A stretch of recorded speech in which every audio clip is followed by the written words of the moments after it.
നമസ്കാരം. കൗണ്ടർ പ്രസിന്റെ മറ്റൊരു എപ്പിസോഡിലേക്ക് സ്വാഗതം. ഇന്ന് നമ്മൾ സംസാരിക്കാൻ പോകുന്നത് നോട്ടിംഗം ഫോറസ്റ്റിന്റെ ബ്രൈറ്റന്റെ മാച്ചിനെ കുറിച്ചിട്ടാണ്. നമ്മളിൽ ചിലരെങ്കിലും പൊസഷൻ ബേസ്ഡ് സ്റ്റാറ്റ്സിനെ വളരെയധികം ആശ്രയിക്കുന്നവരായിരിക്കും അല്ലെ. അതായത് ഇപ്പോൾ കൂടുതൽ പൊസഷൻ ഉണ്ടെന്ന് കാണുമ്പോൾ നമ്മൾ വിചാരിക്കുന്നുണ്ടാവും ആ ടീമിന് വിജയിക്കാനുള്ള സാധ്യതകൾ കൂടുതലായിരിക്കും, അല്ലെങ്കിൽ ആ ടീം ഡോമിനേറ്റ് ചെയ്തു എന്നുള്ളതായിരിക്കും നമുക്ക് ഒറ്റ നോട്ടത്തിൽ നമുക്ക് വിശ്വസിക്കാൻ താല്പര്യം ഉണ്ടാവുക. അതിനെല്ലാം ഉപരിയായിട്ട് ഉള്ളൊരു ഗെയിമായിരുന്നു നോട്ടിംഗം ഫോറസ്റ്റിന്റെയും ബ്രൈറ്റന്റെയും. കാരണം വെറും 36% പൊസിഷൻ മാത്രം വെച്ചുകൊണ്ട് 7-0 എന്നുള്ള സ്കോർ ലൈനിൽ ബ്രൈറ്റനെ തരിപ്പണാക്കുമായിരുന്നു നോട്ടിംഗം ഫോറസ്റ്റ് ചെയ്തത്. ആ ഗെയിമിലെ ഒന്ന് രണ്ട് ഗോളുകളെ കുറിച്ചിട്ടും അവരുടെ ഒരു ശൈലിയെ കുറിച്ചിട്ടും നമുക്ക് സംസാരിച്ചു പോകാൻ വേണ്ടിയിട്ടാണ് ഈ ഒരു വീഡിയോ തയ്യാറാക്കുന്നത്. ഫോറസ്റ്റിനെ സംബന്ധിച്ചിട്ട് 3 at the back എന്നുള്ള രീതിക്കാണ് അവരൊരു ബേസ് ഇൻ പൊസിഷൻ വരാറ്. ഒരു ഹോൾഡിംഗ് മിഡ്ഫീൽഡർ ഉണ്ടാവും, ചില സമയത്ത് മറ്റ് മിഡ്ഫീൽഡേഴ്സ് താഴേക്ക് ഇറങ്ങി വന്നിട്ട് ഒരു സപ്പോർട്ട് എന്നുള്ള രീതിക്കാവും, അത് 2 ഹോൾഡിംഗ് മിഡ്ഫീൽഡേഴ്സ് ആവും. പിന്നെ അവർക്കൊരു ടാർഗറ്റ് മാൻ ഉണ്ടാവും. ക്രിസ് വുഡ് ആണ് മോസ്റ്റ്ലി അവരുടെ ടാർഗറ്റ് മാൻ ആയിട്ട് ഏറ്റവും കൂടുതൽ ഡെപ്ത് കൊടുക്കുന്ന പ്ലെയർ ആയിട്ട് ഉണ്ടാവാറുള്ളത്. ഇത് അവരെ പല രീതിക്കും സഹായിക്കും. കാരണം ക്രോസുകൾ വഹിക്കുമ്പോൾ ബോക്സിൽ ഒരു ത്രെറ്റ് ആവാനും, ഇനി ലോങ് ബോളുകൾക്ക് ഫസ്റ്റ് കോൺടാക്ട് വിൻ ചെയ്യാനായിട്ട് ഇങ്ങനെ ഒരു ടാർഗറ്റ് മാൻ വളരെയധികം സഹായിക്കും. കാരണം ഫസ്റ്റ് കോൺടാക്ട് വിൻ ചെയ്തിട്ട് സെക്കൻഡ് കോൺടാക്ട് നമ്മളുടെ മറ്റു പ്ലെയറിന് ലേ ഓഫ് ചെയ്യാനുള്ള രീതിക്ക് നിന്ന് കൊടുക്കുന്നതൊക്കെ ഒരു ഗെയിം പ്ലാന്റെ ഒരു ഭാഗമായിട്ട് നോട്ടിംഗ് ഫോറസ്റ്റിൽ നമുക്ക് കണ്ടുവരുന്നതാണ്.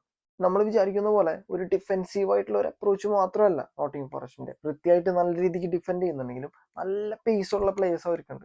എലാങ്ക ആയാലും ഈ പറയുന്ന പോലെ എയ്ന ആയാലും നല്ല പേസ് ഉള്ള നല്ല 1v1 എബിലിറ്റീസും ഉള്ള പ്ലേയേഴ്സ് ഒക്കെയാണ് അവർക്കുള്ളത്. അപ്പോൾ ഇവർ ഡെലിവർ ചെയ്യുന്ന ക്രോസുകളായാലും ഇവരുടെ ട്രാൻസിഷൻസിലുള്ള പേസ് ആയാലും വളരെയധികം അഡ്വാൻറ്റേജ് കൊടുക്കുന്ന കാര്യങ്ങളാണ്. ഇവിടത്തെയൊക്കെ ഈ പറയുന്ന ഇംഗ്ലണ്ടിലൊക്കെ ഒരുപാട് ഫാൻസിന് വളരെ ഒരു ഇഷ്ടമുള്ള ശൈലിയാണിത്. കാരണം ഇവിടെ ഉള്ള ആൾക്കാരൊക്കെ പലരും ലോങ് ബോളുകൾ കണ്ടു കഴിഞ്ഞാൽ അപ്പൊ കൈയടിക്കുന്ന ആൾക്കാരാണ്. ലോങ് ബോളുകൾ എന്ന് പറഞ്ഞു കഴിഞ്ഞു കഴിഞ്ഞാൽ ബ്രിട്ടീഷ് അല്ലെങ്കിൽ ഇംഗ്ലീഷ് ഫാൻസിന് പ്രാണനാണ്.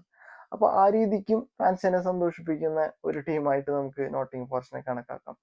അത് തമാശ രീതിക്കല്ലാതെ നല്ല നല്ല ഡയഗണൽ ബോളുകൾ കാണാം, പെട്ടെന്ന് ഡയറക്റ്റ് ആയിട്ടുള്ള ബോളുകൾ അവര് പോപ്പിങ് ചെയ്യുന്നത് കാണാം. ഇതിന്റെ ഒരു എക്സാമ്പിൾ ആയിട്ടാണ് ആദ്യത്തെ ഗോൾ അവിടെ സംഭവിക്കുന്നത്. കാരണം അതിലേക്ക് വരുമ്പോൾ നമ്മൾ നേരത്തെ പറഞ്ഞ പോലെ 3 പ്ലേയേഴ്സ് ബേസ് ആയിട്ട് ബിൽഡ് ചെയ്യാനുണ്ട്, ഒരു ഹോൾഡിംഗ് മിഡ്ഫീൽഡ് ഉണ്ട്, 4 പ്ലേയേഴ്സ് അവരെ ഡിഫൻസീവ് ലൈനെ സ്ട്രെച്ച് ചെയ്തിട്ട് പിൻ ചെയ്യുന്നുണ്ട്. മറ്റു 2 പ്ലേയേഴ്സ്, ഒരു പ്ലെയർ റൈറ്റ് ഫ്ലാങ്കിൽ ഡ്രോപ്പ് ചെയ്ത് വന്ന് നിൽക്കുന്നു. അങ്ങനെ അല്ലെങ്കിൽ ആ ഒരു ബോൾ പ്ലേ ചെയ്യാൻ ശ്രമിക്കുകയാണ്. പക്ഷെ ആ ബോൾ പ്ലേ ചെയ്യാൻ ശ്രമിച്ചിട്ട് അത് ഇന്റർസെപ്റ്റഡ് ആയിട്ട് നേരെ തിരിച്ച് ഒരു ഫോറസ്റ്റിന്റെ പ്ലെയറിലേക്ക് തന്നെ വന്ന് വീഴുക. വന്ന് വീഴുമ്പോഴാണ് ഞാൻ ഈ നേരത്തെ പറഞ്ഞ ഡയറക്റ്റ് ആയിട്ടുള്ള ക്വിക്ക് ആയിട്ടുള്ള അപ്രോച്ച്. അതായത് ഫസ്റ്റ് ടച്ചിൽ തന്നെ കളിക്കുന്നുണ്ട് നേരെ ഓവർ ദ ടോപ്പ്. അതായത് അവരുടെ left back out of position ആണ്. ഇതെങ്ങനെ ഔട്ട് ഓഫ് പൊസിഷൻ ആയി എന്നുള്ളത് ഞാനിപ്പോൾ ഒന്ന് പറഞ്ഞുതരാം. ആ ഔട്ട് ഓഫ് പൊസിഷൻ ആയി വന്ന് നിൽക്കുന്ന പ്ലെയറുടെ സ്പേസിലേക്ക് നേരെ ഗിബ്സ് വൈറ്റിന് വേണ്ടിയിട്ട് ഓവർ ദ ടോപ്പ് ആ ബോൾ പ്ലേ ചെയ്യണം. വൈറ്റ് തന്റെ മുന്നിൽ ഒരുപാട് സ്പേസ് കാണുന്നു, ആ സ്പേസിലേക്ക് ട്രാവൽ ചെയ്യുന്നു ബോളുമായിട്ട്. അങ്ങനെ നമ്മുടെ ടാർഗറ്റ് മാൻ ഉണ്ട് ക്രിസ് വുഡ്. ഫാർ പോസ്റ്റില് ക്രിസ് വുഡ് അവിടെ ഒരു റണ്ണ് നടത്തുന്നുണ്ട്.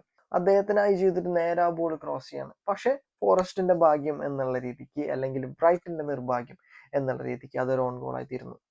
ശരിയാണ്, നിർഭാഗ്യകരായിരുന്നു. പക്ഷെ ഈ ഒരു ഗോൾ വന്നതിന്റെ പിന്നിൽ ഒരു ഡയറക്ട്നെസ് ഉണ്ടായിരുന്നു, ആ അപ്രോച്ച് ഉണ്ടായിരുന്നു. അവരുടെ ഒരു സിസ്റ്റം എങ്ങനെയാണ് അവർക്ക് നിറവേറ്റാൻ ശ്രമിക്കുന്നത് എന്നുള്ളതൊക്കെ അവർ ആ ഒരു ഗോളിൽ കാണിച്ചിരുന്നുണ്ടായിരുന്നു. ഇതിങ്ങനെ റിപ്പീറ്റഡ് ആയിട്ട് തുടർന്നുകൊണ്ടിരുന്നു.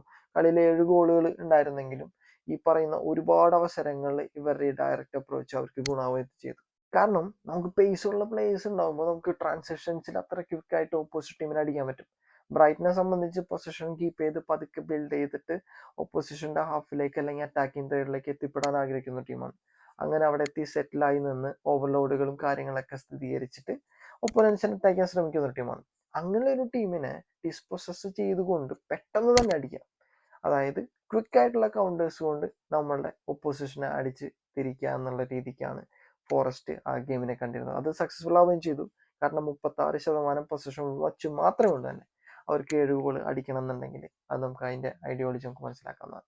ഇനി ഇതിൽ നമ്മൾ നേരത്തെ ആ ഒരു പൊസിഷനിങ് മിസ്റ്റേക്ക് നമ്മൾ പറഞ്ഞിരുന്നു ലെഫ്റ്റ് ബാക്കിന്റെ. അതെങ്ങനെയാന്ന് വെച്ച് കഴിഞ്ഞാൽ എയിനക്ക് ഈ പാസ് കിട്ടുമ്പോൾ അതിനെ അത് റിസീവ് ചെയ്യുമ്പോൾ ബ്രൈറ്റന്റെ ലെഫ്റ്റ് ബാക്ക് ജമ്പ് ചെയ്യാണ് പൊസിഷൻ എന്നിട്ട്. കാരണം ഇപ്പുറത്തെ ഒരു പ്ലെയർ ഉണ്ടെന്ന് ആലോചിക്കണം. ഗിബ്സ് വൈറ്റ് റൈറ്റ് ഫ്ലാങ്കിൽ ഇവിടെ വിട്ട് കൊടുത്തു നിൽക്കുന്നുണ്ട് ഫോറസ്റ്റിന് വേണ്ടിയിട്ട്. പക്ഷെ എന്നിരുന്നാലും സിറ്റുവേഷൻ അനുസരിച്ച് ഇൻ ദി മൊമെന്റ് എന്നുള്ള രീതിക്ക് ലെഫ്റ്റ് ബാക്ക് ജമ്പ് ചെയ്യുന്നു. ജമ്പ് ചെയ്ത് നോക്കി അവിടെ ഒരു സക്സസ്ഫുൾ ഇന്റർസെപ്ഷൻ നടത്തുന്നു. അത് നമുക്ക് തിരിച്ച് ബോൾ തിരിച്ച് ബാക്ക്വേർഡ്സ് ആയിട്ട് പ്ലേ ചെയ്യാനുള്ള ഒരു അവസ്ഥയിലേക്ക് എത്തിക്കുന്നു. വളരെ നല്ല കാര്യം. പക്ഷെ അതിനുശേഷം അദ്ദേഹം എന്ത് ചെയ്യുന്നു? തിരിച്ച് തന്റെ പൊസിഷനിലേക്ക് പോകാൻ അദ്ദേഹം മറക്കുന്നു എന്നുള്ളതല്ല, സ്വിച്ച് ഓഫ് ആവുന്നു. ആ ഒരു ചെറിയൊരു ഡിലേ മതി പീനലൈസ് ചെയ്യപ്പെടാൻ. അത് തന്നെ ഇവിടെ സംഭവിക്കുകയും ചെയ്തു. ഫോറസ്റ്റിന് ചെറിയൊരു ഭാഗ്യം കൂടി ഉണ്ടായിരുന്നു, കാരണം ആ ഒരു ഇന്റർസെപ്റ്റ് ചെയ്ത ബോൾ നേരെ ഫോറസ്റ്റിന്റെ ഒരു പ്ലെയറിലേക്ക് തന്നെയാണ് വന്നു വീഴുന്നത്. പക്ഷെ അത് റെക്കഗ്നൈസ് ചെയ്യാനും അതിനനുസരിച്ച് പെട്ടെന്ന് ആക്ട് ചെയ്യാനും ഒരു ഫുട്ബോളിംഗ് ബ്രെയിൻ വേണം. അത് തന്നെ അവിടെ സംഭവിക്കുകയും ചെയ്തു. പെട്ടെന്ന് തന്നെ ആ ball over the top play ചെയ്തു. ഫസ്റ്റ് ടച്ച് ഫോർവേഡ് എടുത്തുകൊണ്ട് ഗിബ്സ് നേരെ ആ ഗോളിന് വഴിയൊരുക്കാനുള്ള സാഹചര്യത്തിലേക്ക് എത്തിപ്പെടുകയും ചെയ്തു. ഇതാണ് ആ ഒരു പൊസിഷനിങ്ങിൽ ഉണ്ടായിരുന്ന അവിടുത്തെ ഒരു മിസ്റ്റേക്ക്. ഫോറസ്റ്റിന് ചെറിയൊരു ഭാഗ്യം കൂടി ഉണ്ടായിരുന്നു, കാരണം ആ ഒരു ഇന്റർസെപ്റ്റ് ചെയ്ത ബോൾ നേരെ ഫോറസ്റ്റിന്റെ ഒരു പ്ലെയറിലേക്ക് തന്നെയാണ് വന്നു വീഴുന്നത്. പക്ഷെ അത് റെക്കഗ്നൈസ് ചെയ്യാനും അതിനനുസരിച്ച് പെട്ടെന്ന് ആക്ട് ചെയ്യാനും ഒരു ഫുട്ബോളിംഗ് ബ്രെയിൻ വേണം. അത് തന്നെ അവിടെ സംഭവിക്കുകയും ചെയ്തു. പെട്ടെന്ന് തന്നെ ആ ball over the top play ചെയ്തു. ഫസ്റ്റ് ടച്ച് ഫോർവേഡ് എടുത്തുകൊണ്ട് ഗിബ്സ് നേരെ ആ ഗോളിന് വഴിയൊരുക്കാനുള്ള സാഹചര്യത്തിലേക്ക് എത്തിപ്പെടുകയും ചെയ്തു. ഇതാണ് ആ ഒരു പൊസിഷനിങ്ങിൽ ഉണ്ടായിരുന്ന അവിടുത്തെ ഒരു മിസ്റ്റേക്ക്. ഇനി രണ്ടാമത്തെ ഗോൾ വരുന്നത് ഒരു ടാക്ടിക്കൽ ബ്രില്യൻസിലൂടെയാണ്. നമ്മൾ ആർസണലിനെ ഭയങ്കരമായിട്ട് പ്രൈസ് ചെയ്യാറുണ്ട്, അവരെ സെറ്റ് പീസിനെ കോച്ചിനെ നമ്മൾ പ്രൈസ് ചെയ്യാറുണ്ട്. അതേപോലെ തന്നെ ഒരു സെറ്റ് പീസ് റൂട്ടിൽ നിന്നാണ് ഈ ഗോൾ വരുന്നത്. കോർണറാണ്. കോർണറിൽ പെനൽറ്റി സ്പോട്ടിൽ നോട്ടിംഗം ഫോറസ്റ്റിന്റെ പ്ലേയേഴ്സ് ഇങ്ങനെ ക്രൗഡായി നിൽക്കുകയാണ്. ഒരു 4 പ്ലേയേഴ്സ് പെനൽറ്റി സ്പോട്ടിന്റെ അവിടെ ക്രൗഡായി നിൽക്കുന്നുണ്ട്. 2 പ്ലേയേഴ്സ് അതിന് ഫെർദർ അപ്വേർഡായിട്ട് നിൽക്കുന്നുണ്ട്. മൊത്തം 6 players inside the box, 2 players outside the box നിൽക്കുന്നുണ്ട്. സെക്കൻഡ് ബോളുകളോ അല്ലെങ്കിൽ ലൂസ് ബോൾസോ വരുന്നുണ്ടെങ്കിൽ ഡീൽ ചെയ്യാൻ വേണ്ടിയിട്ട്. ഇനി ബ്രൈറ്റൺ ഇതിനെ ഡീൽ ചെയ്യുന്നത് ഹാഫ് സോണൽ മാർക്കിങ്ങും ഹാഫ് മാൻ മാർക്കിങ്ങും ആയിട്ടാണ്. ഈ കോർണർ തുടങ്ങുമ്പോൾ ഈ നിൽക്കുന്ന 4 പ്ലേയേഴ്സ് ഇല്ലേ പെനൽറ്റി സ്പോട്ടിന്റെ, അവര് ഡൈവേർട്ട് ചെയ്തിട്ട് റണ്ണ് നടത്തുകയാണ്. അതിൽ 2 പേര് പോസ്റ്റിന്റെ ഉള്ളിലേക്ക് തന്നെ റണ്ണ് നടത്തുന്നു.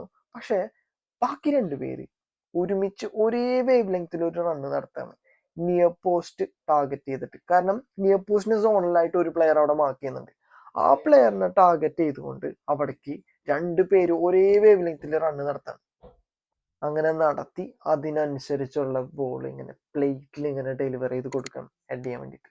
ഹെഡ് ചെയ്തു. കീപ്പർക്ക് അവിടെ കുറച്ചും കൂടിയും ഒരു കാര്യമായിട്ട് എന്തെങ്കിലുമൊക്കെ ചെയ്യാമായിരുന്നു എന്നുള്ള അഭിപ്രായം കൂടിയുണ്ട്. പക്ഷെ ആ ഒരു സെറ്റ് പീസ് റൂട്ടീൻ അല്ലെങ്കിൽ അവര് ശ്രമിച്ചൊരു കാര്യം അവിടെ നടക്കുകയുണ്ടായിരുന്നു പെർഫെക്റ്റ് ആയിട്ട്. അങ്ങനെയാണ് നോട്ടിംഗ് ഫോറസ്റ്റ് രണ്ടാമത്തെ ഗോൾ സ്കോർ ചെയ്യുന്നത്. 2 കഴിഞ്ഞ് 3 വന്നു, 4 വന്നു, 5 വന്നു, അതിങ്ങനെ 7ലേക്ക് എത്തി നിൽക്കുകയും ചെയ്തു. അങ്ങനെ ഒരു ബ്രില്യൻ്റ് ആയിട്ടുള്ള ഒരു ഗെയിമായിട്ട് നോട്ടിംഗ് ഫോറസ്റ്റിന് അത് മാറുകയും ചെയ്തു. അപ്പോൾ നമ്മൾ ഈ പറഞ്ഞ റുട്ടീനിൽ നമുക്ക് ചെയ്യാവുന്നതാണ് കേട്ടോ. നമുക്കും ഈ പറഞ്ഞ പോലെ നിങ്ങൾക്ക് ചെയ്യാൻ പറ്റുന്ന കാര്യങ്ങളൊക്കെ ആണെന്നുണ്ടെങ്കിൽ ഇതൊക്കെ ശ്രമിക്കാം. ട്രെയിനിങ് ഗ്രൗണ്ടിൽ നിയർ പോസ്റ്റിലേക്ക് ഇങ്ങനെ സോണിലൊക്കെ ആയിട്ട് മാർക്ക് ചെയ്യുന്നുണ്ടെങ്കിൽ, അല്ലെങ്കിൽ ഇപ്പൊ മാൻ മാർക്ക് ചെയ്യുന്നുണ്ടെങ്കിൽ പോലും ഒരു മാർക്കറെ ലൂസ് ചെയ്യാൻ അത്ര ബുദ്ധിമുട്ടുള്ള കാര്യമായിട്ട് അല്ല എന്ന് നിങ്ങൾക്ക് തോന്നുന്നുണ്ടെങ്കിൽ നിങ്ങൾക്ക് ചെയ്യാവുന്ന കാര്യങ്ങളാണ്. ക്വിക്കായിട്ടുള്ള റണ്ണുകൾ നടത്തുക, പെട്ടെന്ന് ഷിഫ്റ്റ് ചെയ്തിട്ട് വേണമെങ്കിൽ ആദ്യം ഒരു ഫാർ പോസ്റ്റിലേക്ക് റണ്ണ് നടത്തിയിട്ട് പിന്നെ സ്റ്റെപ്പിൻ ചെയ്ത് തിരിച്ച് നിയർ പോസ്റ്റിലേക്ക് തന്നെ റണ്ണ് നടത്താം. ഇങ്ങനെ പലതും ചെയ്യാൻ ശ്രമിച്ചുകൊണ്ട് ഇങ്ങനത്തെ കാര്യങ്ങളൊക്കെ കാണുമ്പോൾ പഠിക്കാൻ ശ്രമിക്കാം. വളരെ ഉപകരിക്കുന്നതായിരിക്കും നിങ്ങൾക്ക് ഒരു ടീമായിട്ടും അല്ലെങ്കിൽ ഒരു പ്ലെയർ ആയിട്ടും നല്ല രീതിക്കും ഇതൊക്കെ ഉപകരിക്കുന്ന കാര്യങ്ങളായിരിക്കും. അപ്പോൾ ഇത് നിങ്ങളൊന്ന് നടപ്പിലാക്കാൻ ശ്രമിക്കുക. പറ്റുന്നുണ്ടെങ്കിൽ അറിയിക്കുക. ഇനിയിപ്പോൾ വീഡിയോസ് ആയിട്ടൊക്കെ ആണെങ്കിൽ അയച്ചു തരാൻ ശ്രമിക്കുക. ഓക്കെ, ശരി, താങ്ക് യു. വീണ്ടും ഒരു വീഡിയോ ആയിട്ട് വീണ്ടും കാണാം. Thank you.